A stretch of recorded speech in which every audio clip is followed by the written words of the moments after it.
नमस्कार, special edition में आपका स्वागत है। आपके साथ मैं हूं घनश्याम उपाध्याय। पश्चिम बंगाल में आज सियासी हलचल जोर शोर से रही।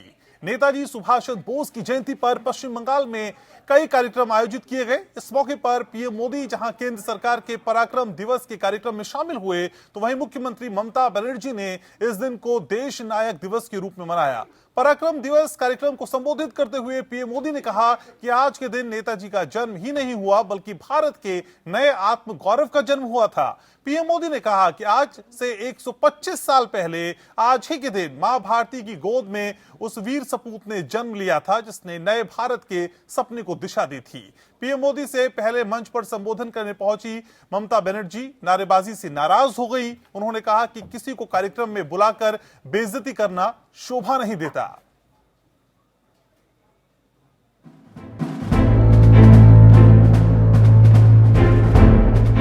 पश्चिम बंगाल में शनिवार का दिन चुनावी रैलियों और पदयात्राओं के नाम रहा और इस चुनावी शोर में स्वतंत्रता सेनानी नेताजी सुभाष चंद्र बोस की विरासत भी शामिल हो गई। बंगाल चुनाव के लिहाज से नेताजी की 125वीं जयंती बीजेपी और टीएमसी के लिए काफी अहम है और चुनावी साल में दोनों ही दलों द्वारा इसे भुनाने की होड़ दिखाई दी। कोलकाता के विक्टोरिया मेमोरियल में आयोजित कार्यक्रम में प्रधानमंत्री के साथ राज्यपाल जगदीप धनखड़ और बंगाल की मुख्यमंत्री ममता बनर्जी मौजूद रही।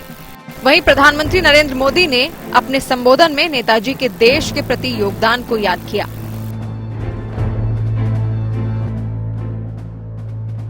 आज के दिन सिर्फ नेताजी सुभाष का जन्म ही नहीं हुआ था, बल्कि आज भारत के नए आत्मगौरव का जन्म हुआ था। भारत के नए सैन्य कौशल्य का जन्म हुआ था। मैं आज नेताजी की 125वीं जन्म जयंती पर कृतज्ञ राष्ट्र की तरफ से इस महापुरुष को कोटि कोटि प्रणाम करता हूं, उन्हें सैल्यूट करता हूं। हालांकि जैसे ही ममता बनर्जी ने माइक संभाला कि मौके पर मौजूद लोगों ने नारे लगाने शुरू कर दिए, जिससे ममता नाराज हो गई। मेरे को तो लगता है कि गवर्नमेंट का प्रोग्राम का कोई डिग्निटी होना चाहिए। एक गवर्नमेंट का प्रोग्राम है, कोई पॉलिटिकल पार्टी का प्रोग्राम नहीं है, और पॉलिटिकल पार्टी का और गरम पब्लिक का प्रोग्राम है। मैं तो आभारी हूं प्रधानमंत्री जी का, कल्चरल मिनिस्ट्री का, कि आप लोगों ने कोलकाता में प्रोग्राम बनाया, लेकिन किसी को आमंत्रण करके, निमंत्रित करके उसको बेइज्जत करना ये आपको शोभा नहीं देता। मैं फिर आप लोगों को कहेंगे on protest of that I am not telling anything. इससे पहले शनिवार की सुबह ममता बनर्जी ने कोलकाता के श्याम बाजार से रेड रोड तक 9 किलोमीटर लंबा रोड शो निकाला। मार्च की शुरुआत करते हुए ममता बनर्जी ने पराक्रम दिवस मनाने पर केंद्र सरकार पर हमला बोला। ममता ने कहा, मैं पराक्रम शब्द को नहीं समझती, मैं नेताजी के देश प्रेम को समझती हूँ। नेताजी एक दर्शन है, एक भावना। वो धर्मों की एकता में विश्वास करते थे। ममता ने कहा कि बंगाल सरकार तो देश नायक दिवस मना रही है। बनर्जी ने इस तर्क के पीछे गुरुदेव रविंद्रनाथ टैगोर का भी नाम जोड़ा। दरअसल चुनाव से पहले जहां बीजेपी बंगाली अस्मिता के साथ खुद को जोड़ने की कोशिश में है, वहीं टीएमसी बंगाली संस्कृति के रक्षक के तौर पर खुद को साबित करना चाहती है। Bureau report.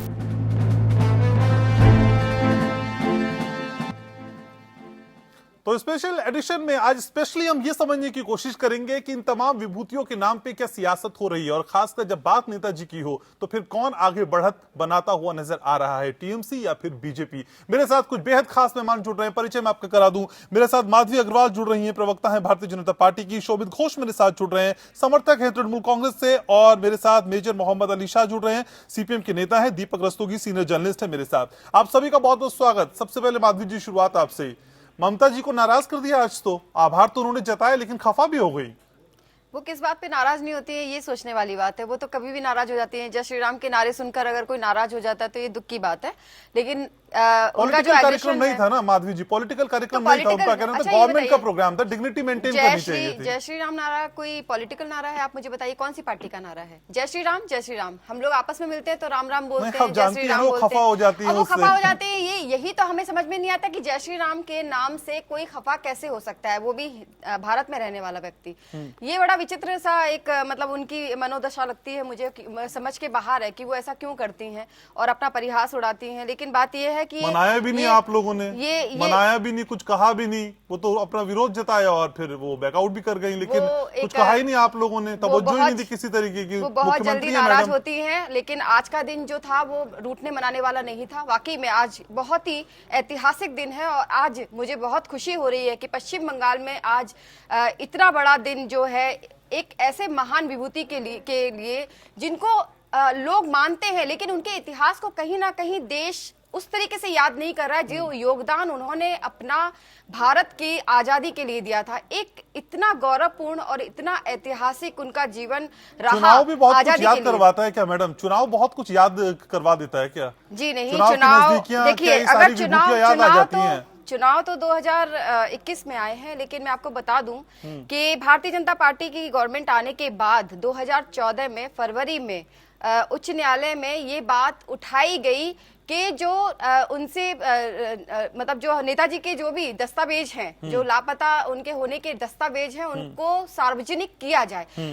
देखिए, इसमें कोई डिनाई नहीं है कि कहीं ना कहीं उनके वैभव को, उनके इतिहास को, उनके गौरवपूर्ण कार्यकाल को जो है वो मतलब एक तरीके से मिटाने की का बहुत षड्यंत्र किया गया ठीक है। है, आप कह रहे हैं कि हम राजनीतिक सिर्फ सम्मान देने की कोशिश कर रहे हैं, लेकिन उस सम्मान को दूसरे तरीके से टीएमसी ले रही है। शौमित भी मेरे साथ हैं।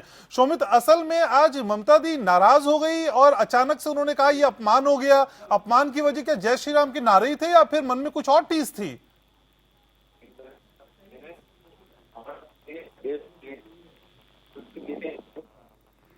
कहना चाहता हूँ कि आज नेताजी को के 125 राष्ट्र, तो नेताजी हम जैसे बंगाल के नहीं स्थान है, देश की नहीं।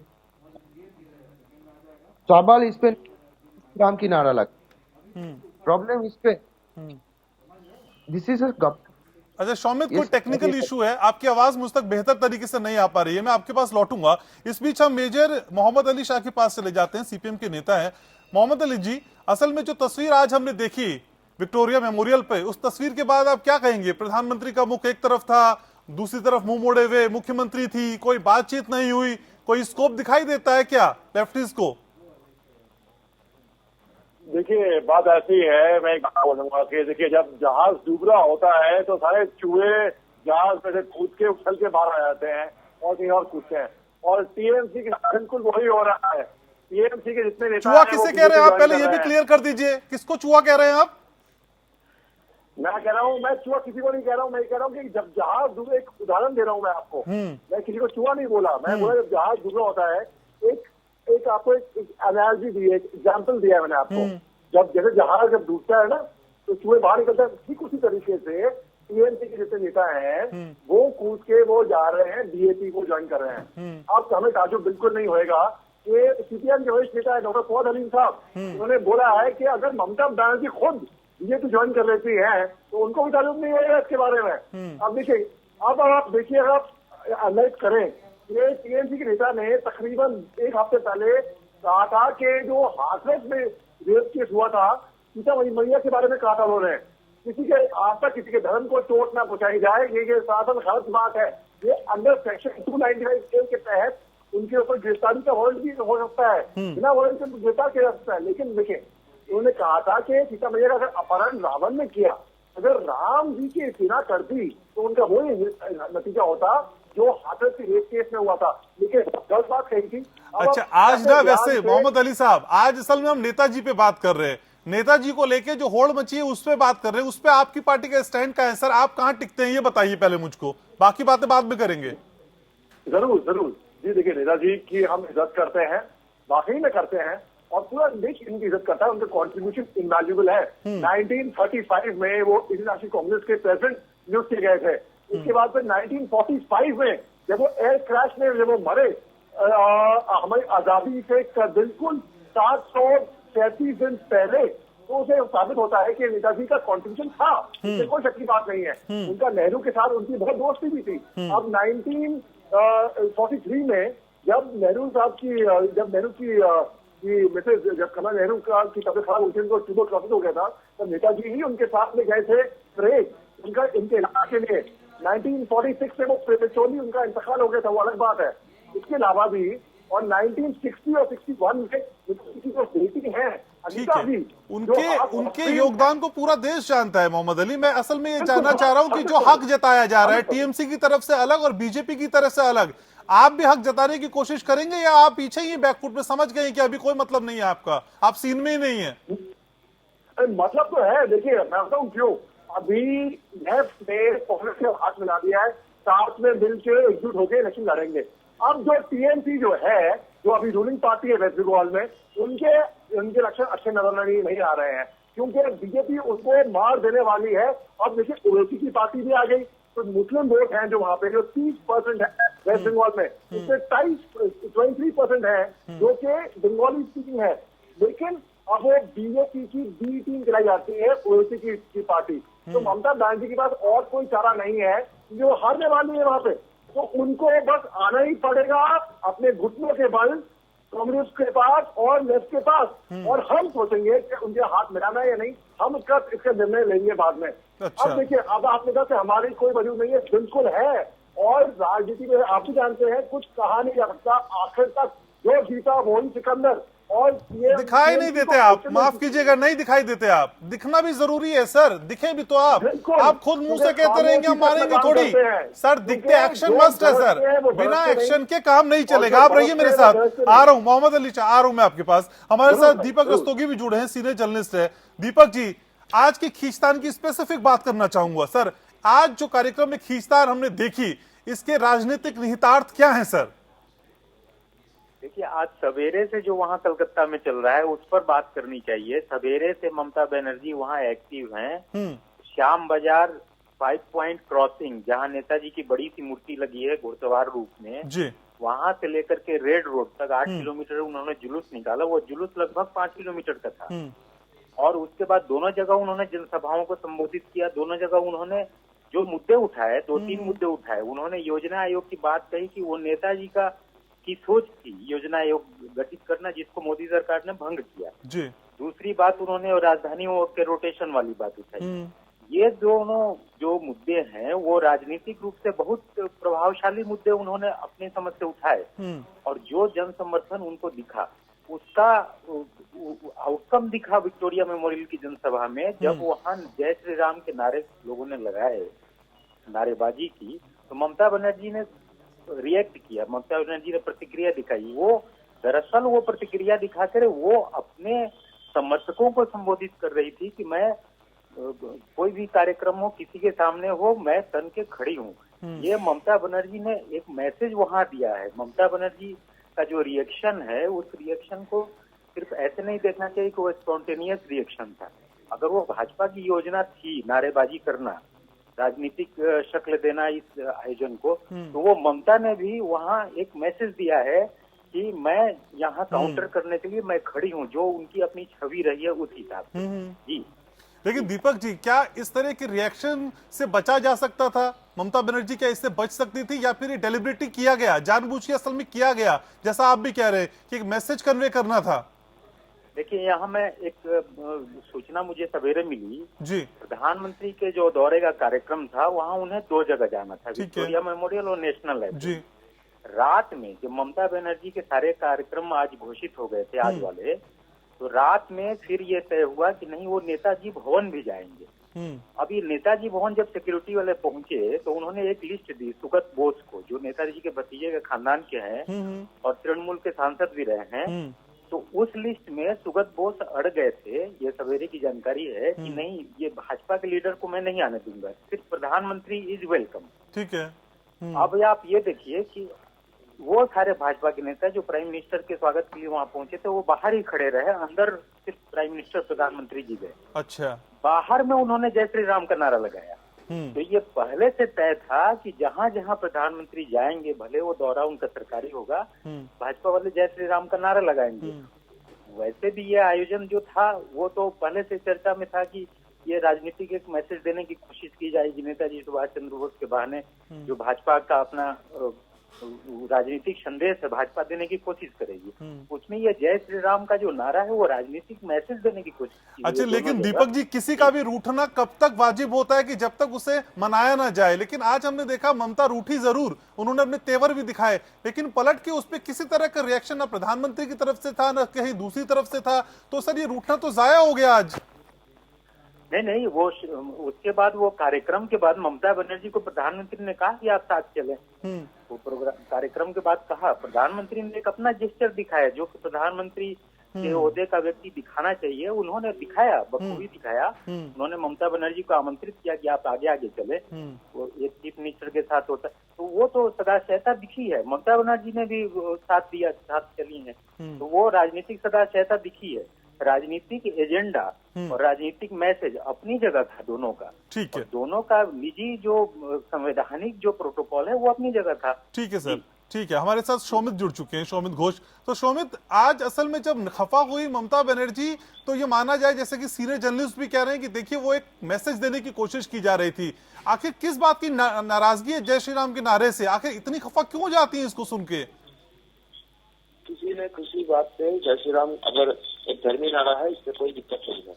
ना तो ये दिक्कत ममता बनर्जी की तरफ से है, ना तो टीएमसी की तरफ से। ये टीएमसी का प्रोग्राम नहीं था, ना तो ये ममता बनर्जी का भी प्रोग्राम था, ना तो ये नरेंद्र मोदी जी का प्रोग्राम था। ये सरकारी प्रोग्राम था जहाँ पर हमारा एक सब्जेक्ट था नेताजी सुभाष चंद्र बोस। मुझे ऐसा लगता है कि आज के दिन से नेताजी से बड़ा कोई सब्जेक्ट नहीं हो सकता। अगर वहाँ पर जॉय टू नेताजी या जॉय टू सुभाष बोस ऐसा कोई नारा लगाया जाता था तो इससे कोई प्रॉब्लम नहीं होता।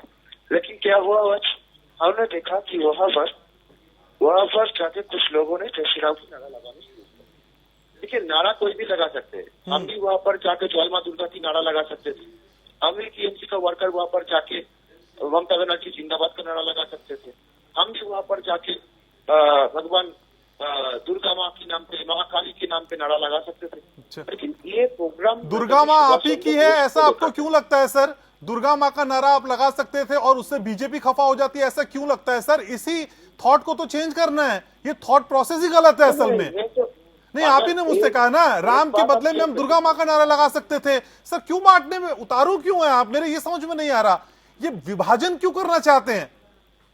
इसका विभाजन राम के बदले में दुर्गा का नारा लगा सकते थे हम भी, तो क्या हुआ सर? लगाते आप?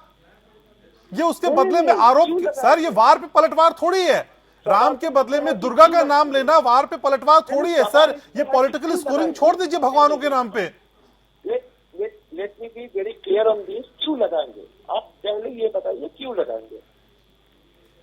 नहीं तो आप कह रहे हैं ना कि हमारे पास तो एक अस्त्र ये भी था उसके बदले में। सर इन्हें अस्त्रों की तरह भी इस्तेमाल मत करिए ना शोमित। नहीं शोमित, भगवानों को कसम से ऐसे मत बांटिए। अगर ये बीजेपी का कोई प्रोग्राम है तो राम की नारा भी लगा सकते हैं, कोई भी नारा लगा सकते हैं, लेकिन क्यों लगाएंगे? आप इससे जवाब देना चाहिए कि क्यों लगाएंगे। ये धर्मीय अनुष्ठान है कोई। ठीक है, ठीक है शोमित, आप मेरे साथ रहिए। ठीक है शोमित, ब्रेक के लिए मुझे रुकना है, आप मेरे साथ रहिए। सभी खास मेहमान लगातार हमारे साथ बने हुए। तो बंगाल की सियासत की आज बात है। आज बात है उस सियासत की जिसमें भगवान राम के नारे से आज ममता बनर्जी खफा हो गई। वैसे बात तो आज नेताजी की होनी थी, लेकिन नेताजी के इतर मुद्दा घूमता हुआ नजर नहीं आया। एक छोटे से ब्रेक के लिए यहां रुक रहे हैं, चर्चा उस पर भी करेंगे। तो आप देख रहे हैं स्पेशल एडिशन और आज हम बात कर रहे हैं बंगाल की। बंगाल की सियासत की बात हो रही है, ममता बनर्जी की बात हो रही है, प्रधानमंत्री नरेंद्र मोदी की, और आज सबसे बड़ी बात हो रही है नेताजी की। नेताजी के नाम पे जो खींचतान मची है, इस खींचतान को, इस जद्दोजहद को हम समझने की कोशिश कर रहे हैं। सभी खास मेहमान लगातार हमारे साथ बने हुए। बीजेपी से मेरे साथ माधवी अग्रवाल जी हैं। माधवी जी, असल में टीएमसी कह रही है कि देखिए आप अपने इस स्टंट से, जो कि चुनाव से पहले आपने नेताजी के नाम पे रचा है, आप नेताजी की विरासत को हड़पने का प्रयास कर रही हैं और कुछ नहीं है। जी नहीं, बिल्कुल नहीं, ये स्टंट नहीं है, राजनीतिक स्टंट बिल्कुल भी नहीं है। दरअसल हम ये चाहते हैं कि नेताजी का जो योगदान था हमारे देश का, जो उनका ओजस्वी एक इतिहास रहा है, वो लोगों तक पहुंचे।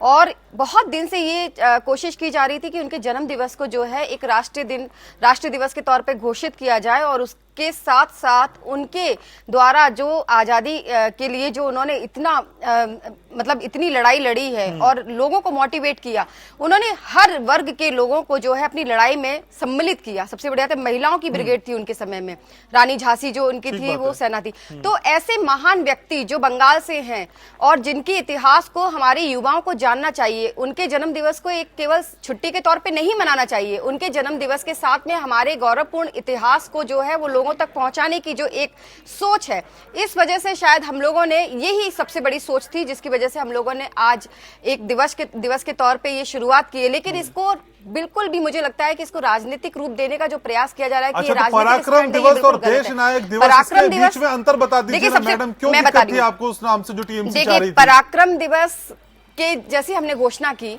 उसके बाद ममता बनर्जी का ये बयान आता है कि पराक्रम की है कि अच्छे पराक्रम उनकी एक आदत है कि वो किसी भी शब्द को, किसी भी नाम को जो है ना बहुत बुरी तरीके से संबोधित करती है। अभी तक तो वो अध्यक्ष के नाम से और प्रधानमंत्री जी के नाम को करती थी, श्री राम के नाम से उनको गुस्सा आता था, लेकिन अब उन्होंने पराक्रम का विषय क्या था, पराक्रम की मीनिंग क्या होती है वही नहीं पता। वो आज बोल रही थी कि पराक्रम की है आज सभा में। तो पराक्रम तो सभी जानते हैं, पराक्रम का मतलब होता है कि एक व्यक्ति जिसके पराक्रम की वजह से ब्रिटिश साम्राज्य को नतमस्तक होना पड़ा। 1947 में हमें आजादी जरूर मिली, लेकिन 1944 में उन्होंने आजादी का झंडा फहरा दिया और कई सारे प्रदेश को उन्होंने मुक्त कर दिया।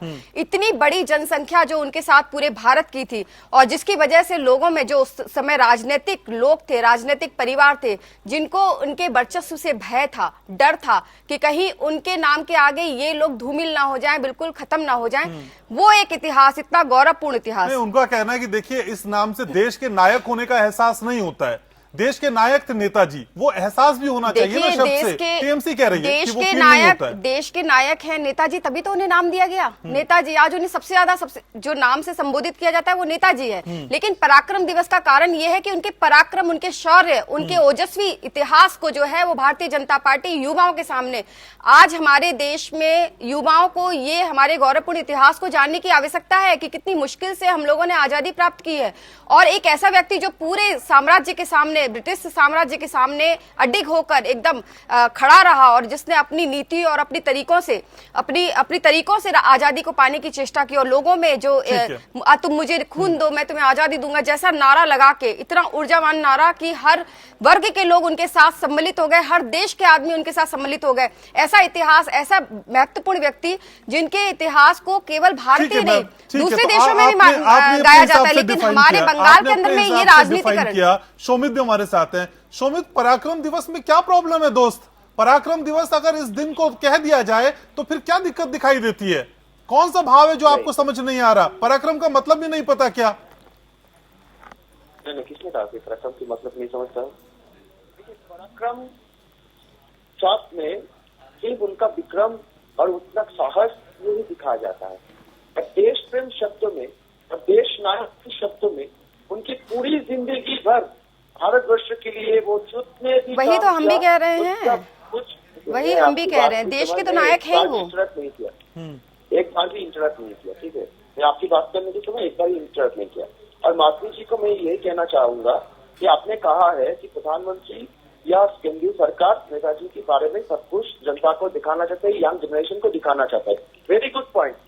मैं इस बारे में कहना चाहता हूँ कि पश्चिम बंगाल की सरकार की तरफ से ममता बनर्जी ने 3 से 4 बार लेटर लिखकर, खत लिखकर प्रधानमंत्री जी को कहा गया है कि नेताजी संक्रांत तो जितने भी फाइल है, जितने भी चिट्ठियां है, जितने भी दस्तावेज है, वो जनता के लिए ओपन अप कर दीजिए, क्योंकि नेताजी अंतर्जान आज भी इस देश से लेकर पूरी दुनिया के लिए एक सबसे बड़ा धागा है। कैसे नेताजी का अंतर्जान हो गया था उस बारे में सेंट्रल गवर्नमेंट की दस्तावेज के जितने सारे फाइल्स है, जितने सारी दस्तावेज है, वो क्लियर कर दिया है।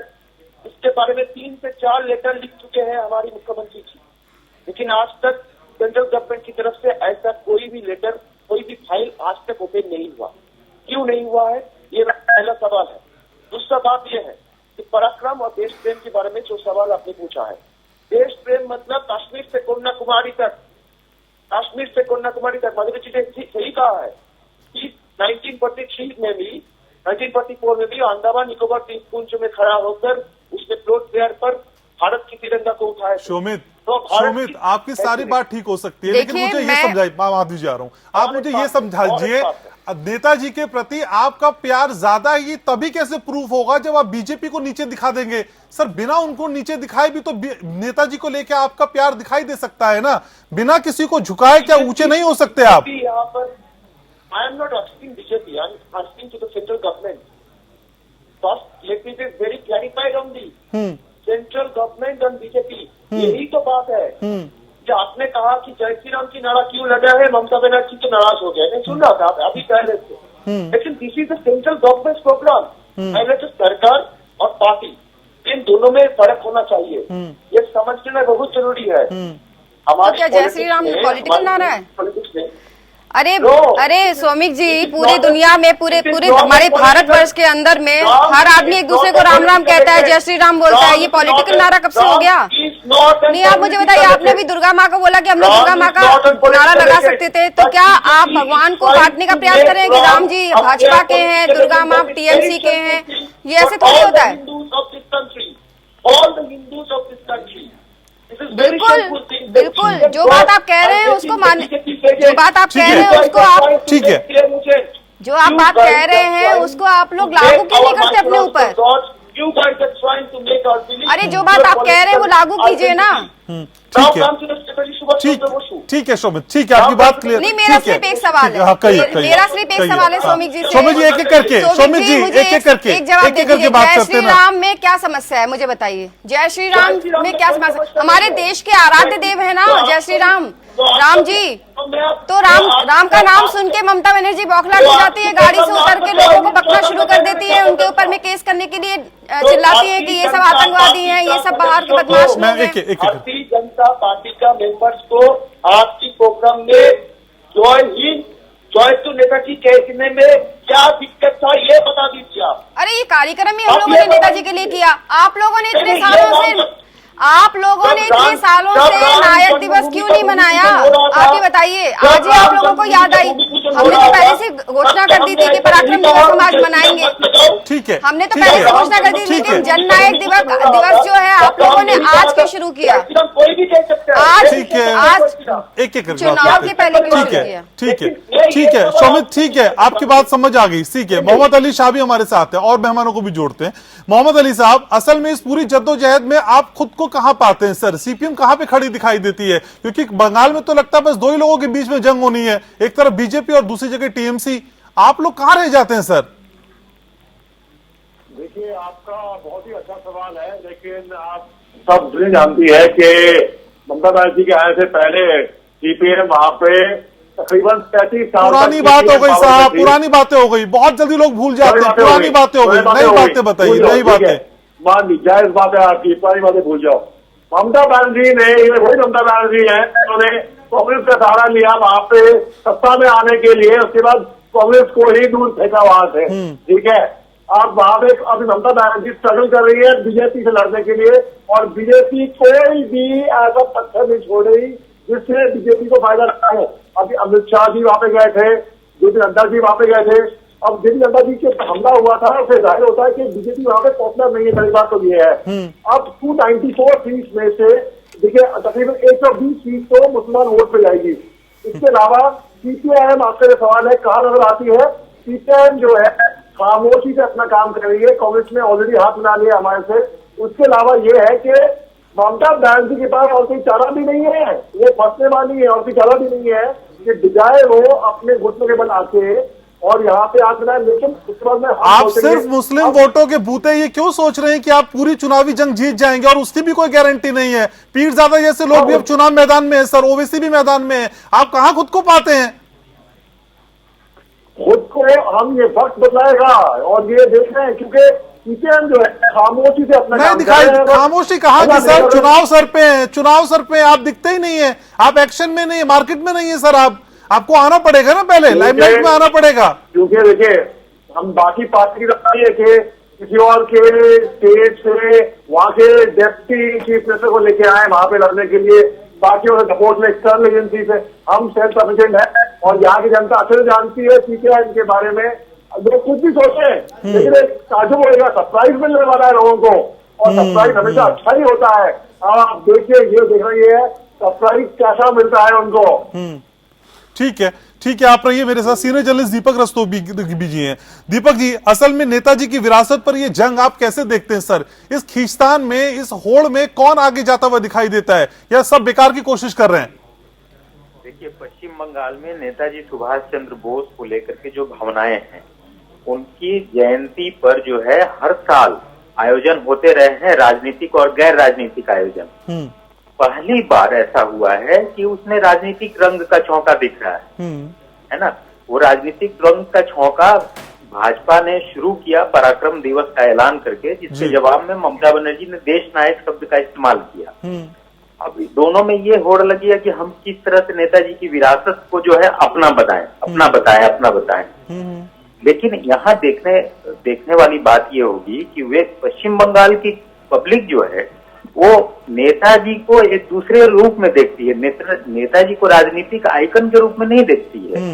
नेताजी को राजनीतिक आइकन के रूप में भुनाने की बात अगर पब्लिक के दिमाग में बैठ गई और ये लगा कि नेताजी के नाम पर ये लोग खींचतान में लगे हुए हैं, तो हो सकता है कि दोनों ही दलों को नुकसान हो। ये सोचने, क्योंकि नेताजी को वहाँ बहुत पवित्रता के रूप में पूजा जाता है। सर फिलहाल जो याद होगा, दिखाई दे रही है सर, आपको रोकते हुए मैं अपनी बात पूरी कर सर, प्लीज पूरी करिए। आपको याद होगा, ममता बनर्जी ने जब कृष्णा बोस को, नेताजी के भतीजे की बहू को टिकट दिया था और बाद में सुगत बोस को टिकट दिया था, उन्होंने कहीं से ये नहीं किया कि ये नेताजी के खानदान के हैं और इसलिए हम इनको टिकट दे रहे हैं। उन्होंने उनको अपने पार्टी के कैंडिडेट के रूप में खड़ा किया और हम मीडिया वालों ने ये छापा कि ये नेताजी के ये लगते हैं, वो लगते हैं। वो नेताजी की विरासत को भुनाने की कोशिश किसी भी पार्टी ने नहीं की।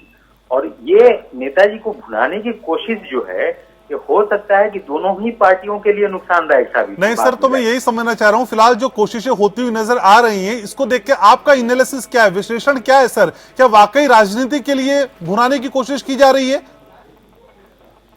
जी, मैं आपको याद दिलाना चाहूंगा कि केंद्र में भाजपा की सरकार पिछले 6 साल से है।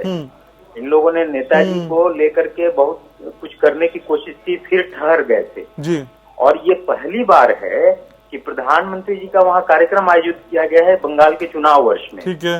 जबकि दूसरी तरफ पश्चिम बंगाल में हर साल सरकारी और गैर सरकारी स्तर पर आयोजन होते रहे, पद यात्राएं निकाली जाती है। जी।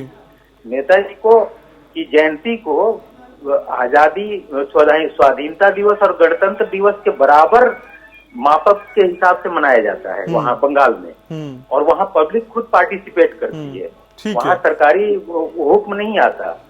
तो ये चीज समझने की बात है कि इनको क्या हम राजनीतिक इस्तेमाल करें तो हम पब्लिक में घर कर सकते हैं, या कि पब्लिक उस पर रिएक्ट करेगी।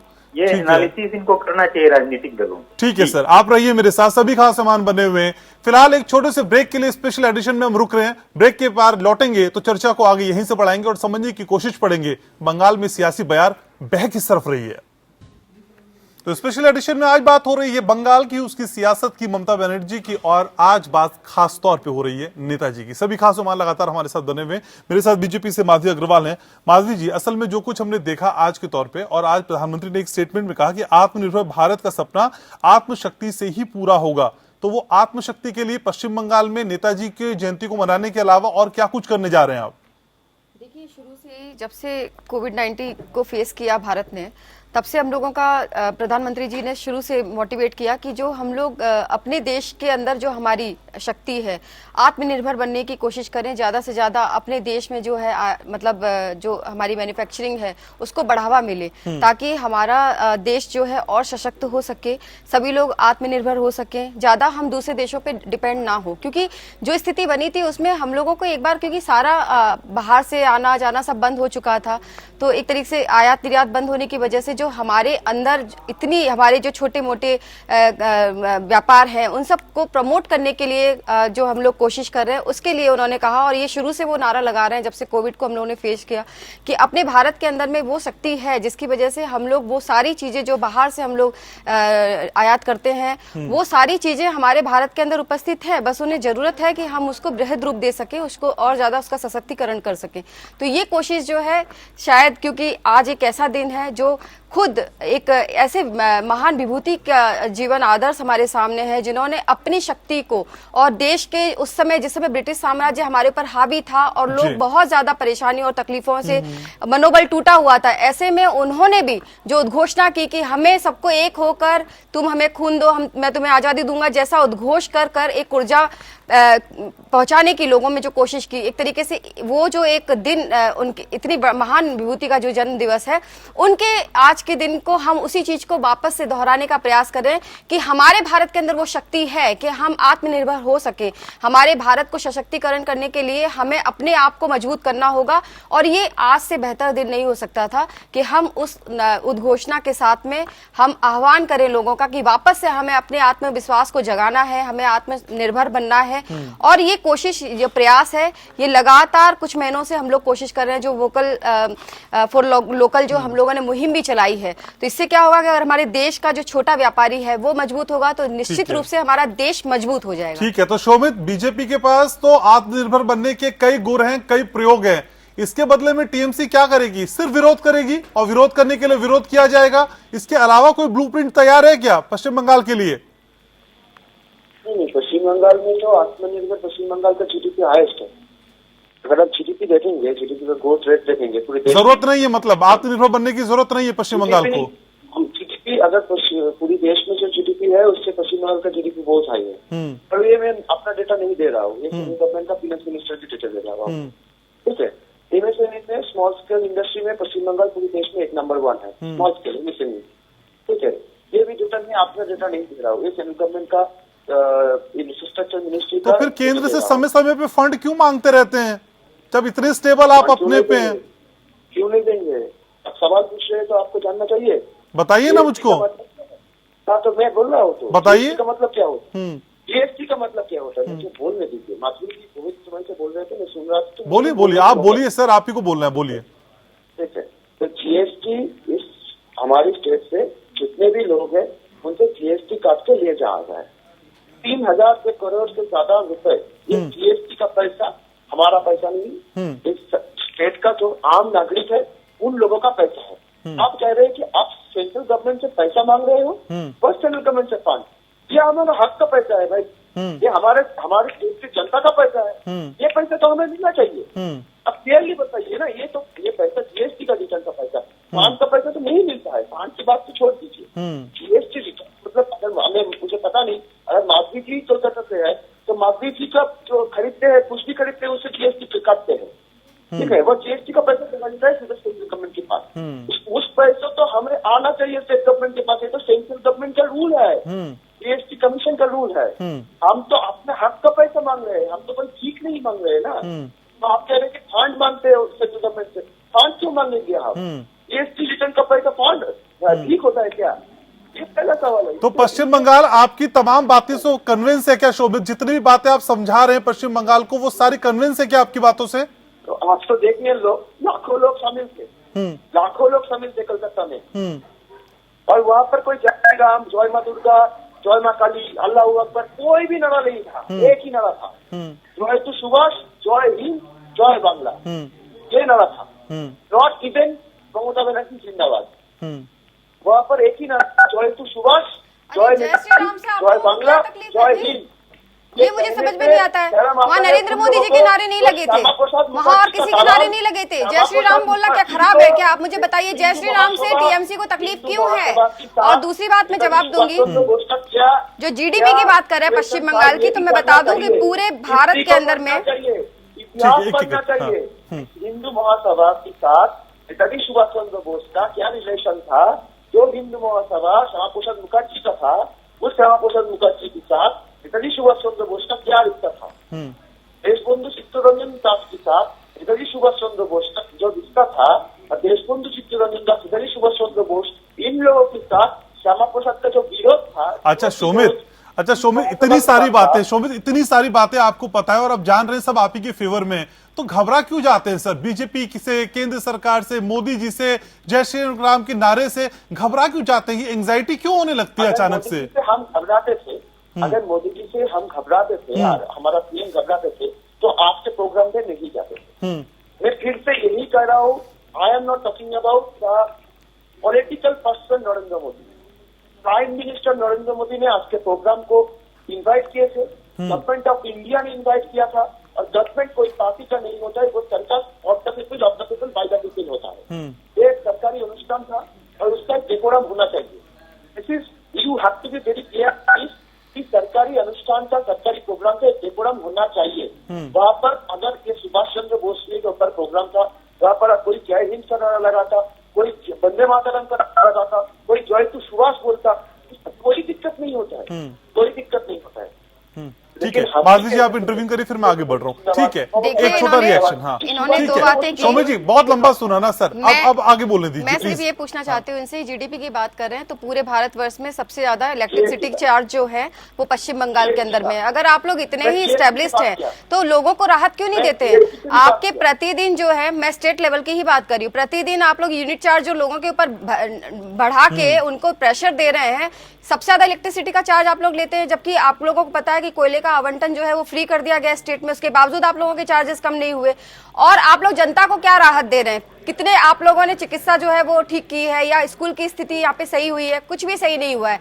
और रही बात आप ये जो बोल रहे हैं श्री राम का नारा, कोई पॉलिटिकल नारा नहीं है, बार बार मैं आपको बोल दूं, लेकिन आप लोगों ने इसको पॉलिटिसाइज कर दिया है। और इस वजह से नहीं, ममता बनर्जी को किसी चीज से डर नहीं लगता है, उनको सिर्फ श्री राम जी के नाम से ही डर लगता है। और ये बड़ी दुख की बात है कि हमारे भारत की एक मुख्यमंत्री है, एक स्टेट की, तो सुनिए मैं बोल रही हूँ ना, मुझे बोलने दीजिए। दो लोग एक साथ, शोमित देखो, हमें दुख होता है कि पश्चिम बंगाल का इतना बड़ा बृहद इतिहास है, उसके बाद भी आज श्री राम के नारे लगाना इस प्रदेश के अंदर में ऐसा हो गया जैसे कोई अराजकता फैलाना हो गया। क्यों इतना आप लोग मतलब उग्र हो जाते हैं श्री राम के नारे से? और दूसरी बात, आप श्यामा प्रसाद मुखर्जी की बात कर रहे थे, तो आज श्यामा प्रसाद मुखर्जी का बलिदान था जो ये पश्चिम बंगाल बांग्लादेश में मिलने से रुक गया, नहीं तो आज शायद हमारे देश का हिस्सा नहीं होता। उनके बलिदान को चलिए ठीक है, आगे बढ़ते हैं। मोहम्मद अली शाह भी मेरे साथ हैं, शोमित आऊंगा आपके पास, इसके बाद आप ही के पास आ रहा हूँ। मोहम्मद अली शाह भी मेरे साथ है। बांग्लादेश चला जा रहा था। ठीक है ठीक है सर, ठीक है। नहीं आप बहुत देखिए, इतना श्यामा प्रसाद मुखर्जी को भी पॉलिटिसाइज कर दिया, वो भी हमारे पश्चिम बंगाल के एक व्यक्ति थे, पुत्र थे, एक करके इसी पश्चिम बंगाल के धरती पुत्र थे, उनको भी आपने पॉलिटिसाइज कर दिया। उनके नाम से आज कोई आप लोगों के लिए श्रद्धा नहीं है। ठीक है शोमित, ठीक है, आ रहा हूँ। शोर नहीं शोमित, शोर नहीं। मोहम्मद अली शाह भी हैं। मोहम्मद अली जी, असल में दोनों को अगर आप देखते हैं, बीजेपी को भी और टीएमसी को, सर ज्यादा खतरनाक, ज्यादा कॉम्पिटिटिव आपको अपने लिहाज से कौन लगता है? देखिए, ईमानदारी की बात बता रहा हूँ मैं आपको, बड़ी बात नहीं कर रहा कि इन दोनों में से कोई भी हमको कॉम्पिटिशन में नजर नहीं आ रहे हैं। अच्छा, वक्त बताएगा इस कॉन्फिडेंस की वजह क्या है सर? ये आत्मविश्वास कहां से भरा इतना कूट के? हमें पूरा हम अपने आप को जानते हैं और बाकी पार्टी को भी जानते हैं। हम जानते हैं बंगाल के लोगों में इतना दिमाग तो है कि वो सूझबूझ के समझ के वोट देंगे। ठीक है, दूसरी बात मैं आपसे पूछता हूँ एक बात और। सुभाष चंद्र बोस की सरकार ने बोला है कि वो विक्टोरिया मेमोरियल को रीनेम ना करें, बल्कि एक नया इदारा कुछ स्टार्ट करें, एक रिसर्च सेंटर स्टार्ट करें सुभाष चंद्र बोस के नाम पे, भलाई दिल्ली में, भलाई कोलकाता में। तो नया सेंटर शुरुआत करने में आपत्ति क्यों? भाई नेम चेंजर जी क्यों? गेम चेंजर बनिए ना। नेम चेंजर नाम बदलते रहेंगे या गेम चेंज भी करेंगे? गेम चेंजर करे ना, ठीक है। आप करेंगे गेम चेंज? गेम चेंज आप करेंगे? 100% करेंगे। कैसे करेंगे? किसके सहारे करेंगे सर? लोगों से पूछ तो लेते, खुद को लेके क्या सोचता है पश्चिम बंगाल? हम आत्मनिर्भर है अपने आप के लिए, अपने लिए आत्मनिर्भर। ठीक, अच्छी परिभाषा है आपकी। अभी साबित हो गया है कि ममता बनर्जी जो है वो अकेले नहीं लड़ पाएंगी बीजेपी को, दोनों एक दूसरे को लड़ के आपस में खत्म कर देंगे और आपस किसके लिए क्रिएट करेंगे। अच्छा, ये दोनों खत्म हो जाएंगे और आप आ जाएंगे? सर इतने हसीन सपने कैसे देख लेते हैं? ये दोनों खत्म हो जाएंगे और आप आ जाएंगे? की बात है, और जो होएगा हकीकत में होएगा, हकीकत में होएगा। सर सड़कों पे उतरिए सर, सड़कों पे उतरते सर, सड़कों पे उतरते, विपक्ष की भूमिका सही से निभाते, तब बात समझ में आती सर, तब बात समझ में आती। ठीक है प्लीज कहिए जल्दी से। जब होटल में जाते हैं, हमें कॉफी ऑर्डर करते हैं, हमें कॉफी चाहिए होती है, हम नहीं पूछते इसे कॉफी पाउडर कौन डालेगा, चीनी कौन डालेगा। अच्छा, ऑर्डर देते हैं। कॉफी है पश्चिम बंगाल आपके लिए? पश्चिम बंगाल आपके लिए जी कॉफी हाँ, है। हम बोल रहे हैं यकीन से पश्चिम बंगाल आपके लिए कॉफी है, पिएंगे, सटक जाएंगे पश्चिम बंगाल को। आप देखिएगा पश्चिम बंगाल कॉफी है आपके लिए, समझा दिया आपने समझा दिया 3 सेकंड में क्या सोचते हैं आप। ठीक है, दीपक रस्तोगी भी हमारे साथ है, सीनियर जर्नलिस्ट। दीपक जी, चलते चलते आखिरी कमेंट आपका। सर, इस रस्साकशी का अंत कैसे देखते हैं आप? इस रस्साकशी में ये जो कांग्रेस और वाम मोर्चा का जो कॉन्फिडेंस है उसकी वजह मैं बता देता हूँ। देखिए, वाम मोर्चा शुरू से ये मानती है कि तृणमूल कांग्रेस का जो उभार है उसके पतन का रीजन ममता बनर्जी ने वाम मोर्चा को उखाड़ा था, वहां से ये सब कोई जानता है। पहला टारगेट वाम मोर्चा का तृणमूल कांग्रेस है जी। और भाजपा जो है वो सर्व भारतीय स्तर पर प्रतिद्वंदी पार्टी है, जिस कारण से भाजपा भी लक्ष्य में है। अभी इन दोनों दलों की जो योजना है, जो पिछले विधानसभा चुनाव में भी इन लोगों ने वो प्रयोग किया था गठबंधन का। जी जी जी। इनकी योजना है कि गठबंधन के बहाने अगर हमारा कुछ भी रिवाइव हो जाता है, कुछ भी वोट हमारा रिवाइव हो जाता है जो हमने खोया है, तो हम राष्ट्रीय स्तर पर ये संकेत देने में सफल होंगे कि हम अब राइज कर रहे हैं, हम अब पनप रहे हैं, फिर से हम खत्म नहीं हुए। ये दोनों पार्टियां जो है ना, इनका मेन मुख्य मकसद जो है वो फिलहाल यही है। अब ये दावे तो कर रहे हैं कि हम अल्टरनेट देंगे, विकल्प देंगे, ठीक है सर, राजनीति दावों को लेकर ही की जाती है और किसके दावों में कितना दम है जनता बता देती है। शुक्रिया आप सभी का, बहुत बहुत शुक्रिया चर्चा में आने के लिए, समय निकालने के लिए, जुड़ने के लिए बहुत शुक्रिया आप सभी का। तो ये बंगाल की सियासत है जो कब किस करवट बदलेगी किसी का अंदाजा नहीं, और ममता दी के मूड का भी किसी को अंदाजा नहीं। अभी फिलहाल नाराज है, आगे क्या कुछ कदम उठाएंगी इस पर भी रहेगी नजर। फिलहाल स्पेशल एडिशन में आज के लिए